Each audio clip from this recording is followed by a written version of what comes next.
3 عدد بادام، 1 عدد اخروٹ، 5 عدد سبز الائچی، 1 چھوٹا ٹکڑا مصری۔ ان سب کو اچھی طرح کوٹ پیس لیں اور بستر پر جانے سے آدھا گھنٹہ پہلے دودھ کے ساتھ 1 چمچ کھا لیں۔ ابلے ہوئے انڈے کی سفیدی شہد کے ساتھ کھانے سے جسم کی تھکاوٹ دور ہو جاتی ہے۔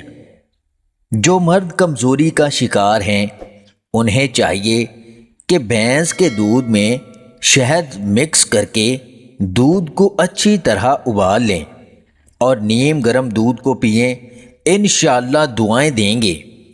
جن عورتوں اور مردوں کو نظر کی کمزوری ہے وہ بادام، سونف اور مصری ہم وزن لے کر پیس لیں اور دودھ کے ساتھ کھائیں، اس سے نظر تیز ہوتی ہے۔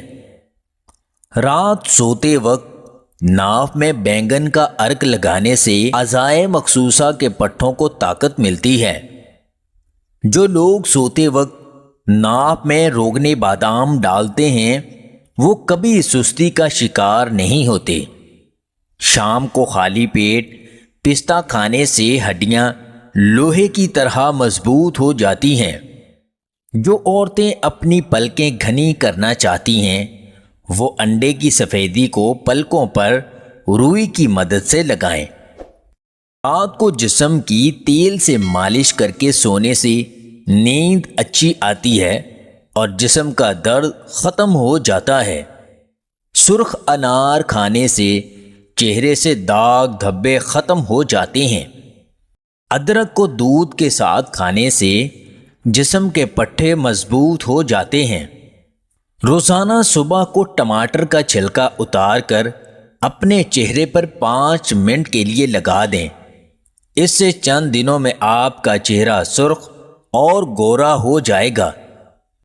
ادرک کو لہسن کے ساتھ نہار منہ کھانے سے کمر کا درد ٹھیک ہو جاتا ہے۔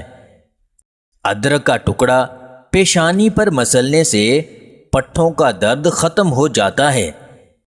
اگر سانس کا مسئلہ ہو تو سبز چائے میں شہد اور سونف ڈال کر پئیں۔